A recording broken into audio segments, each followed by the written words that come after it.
the sort of the controlled madness of Holy Motors, which is the new movie by Leos Carax. And Carax, first film in 13 years, last thing he did was Polar X, which was a commercial failure. I think it was a critical failure as well. He's best known for a trilogy of films he made between 84 and 91, which climaxed in Les Amants du Pont Neuf, which was the... Do you remember Les Amants du Pont Neuf? I understand nothing of what you've said in the last 30 seconds. Okay, The Lovers of Bridge 9. And it was... it was Who's this guy again? Leos Carax.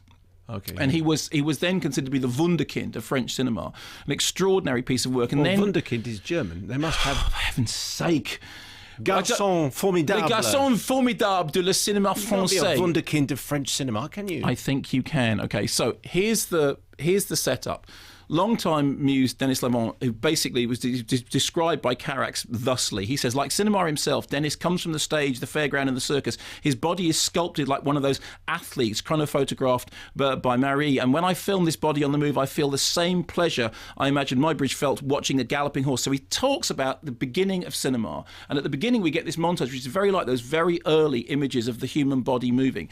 During the course of the drama, the central character then gets into a limousine and goes to a series of places in which he has to dress up as a character and take part in a series of vignettes. At one point he's a dying man, at one point he's a tramp, at one point he's a gangster, and at one point he becomes a guy in a mocap suit who goes into a virtual reality studio, motion capture suit, yes, and takes part in a 3D strange motion capture film sequence in which he's involved in strange alien lovemaking. So, during the course of the film, we go from the very birth of cinema, yes, we go from the very birth of cinema to a sort of avatar-like digital high-tech alien mating, and en route we have nods towards Chaplin, you know, man and machinery. We have constant references to the way in which characters work and characters adopt costumes and adopt visages, and then in the middle of it, suddenly out of nowhere, along comes Kylie Minogue. Here's a clip of Kylie Minogue.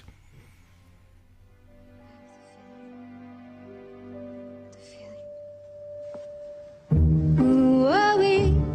Who were we when we were who we were back then? Who will we have become if we'd done differently back then? I have the feeling.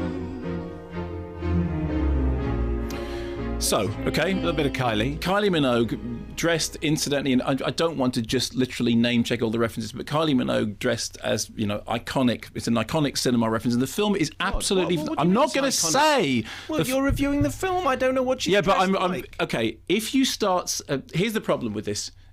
There's an interview with Leos Carax, right, in which one of the things. Is he the l'enfant prodige of cinema in France? Okay. L'enfant prodige is what they say. Thank you. And one of the things that happens is that he says the problem is that critics, and he means me, look at this film and they say, oh, it's about cinema, or specifically, it's about your cinema. And he says it's not about that. What he says it's about, although never trust what a director says their own film is about, okay? He says that it was inspired by the idea of alienated existence on the internet. These huge, great big limousines moving around the city in which people have adopted identities. Of course, this, you know, will draw a comparison with Cosmopolis, and this similar idea in which limousines moving through a city in which entire worlds are sort of secretly and discreetly being moved around. The central paradox being they're huge and obvious from the outside, but you can't see what's going on in the inside. Now, he said that that was what he thought the film was about. However, film starts with an image of him waking up in a room, him, the director, going towards a wall, which is made up like a forest. This draws us back to what we were just talking about in Barbara, looking through a keyhole and going through a passage, an undiscovered passage, like in Lost Highway, when he discovers a darkness in the corner of his room. And the next thing, he's in a cinema auditorium watching a film with a huge audience who are watching cinema played out.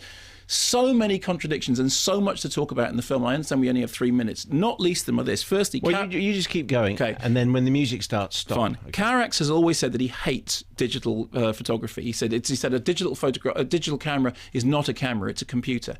And yet, in order to get this film made, he had to make it digitally. Not only that, you can go and see the film in the cinema, and it is a film which specifically refers to cinema. As I said, it has this thing which somebody actually goes to a cinema and watches it, and so much of it is about the history of cinema and Cocteau and, you know, And yet it is also available, if you can't get to see it in a cinema, as a digitally streamed film. So on the one hand, you have this nostalgia of somebody who has, drunk deep of the history of cinema, somebody who was, as a kid was absolutely obsessed with understanding the history of classical cinema. On the other hand, it has this whole section in it which is about motion capture suits, and it's being done as digital technology, and it's being distributed in this new way, which is indeed the future of cinematic distribution. Some bits of it are laugh out loud funny, and there is a lot of playfulness in it. I mean, despite all the things that are going on, there is a lot of playfulness, there is a lot of humour. Some bits are very dark and very strange and a little bit scary, and at one point there is a sequence which refers to a character which he used in a portmanteau in a film that he co-directed called Tokyo, and we see that character coming up again and being used again. Denis Lavant is absolutely brilliant. His performance is mercurial. I mean, it's physically extraordinary. It does have exactly that thing that you love about great silent movie performers, is that they are acting with their body, and every now and then they're using words, but their primary means of acting is to do with their body. It's about characters getting into roles and characters getting out of roles. It's about the way in which you can adopt many different identities, and yet somehow at the centre of it, you have no identity. It is a film which flirts with outrageously over-the-top invention, which features chimpanzees and chimpanzees and Kylie Minogue and Edith Scobb, who is the woman who is driving the limousine around town, who towards the end of the film actually puts on what appears to be the mask from Eyes Without a Face, which for my money is one of the 10 greatest movies ever made. I don't think I can be bothered with this film. Really? That was sounding very irritating. Really? Yes. Okay, in that case, I've done it no justice at all. Oh, it's quite good.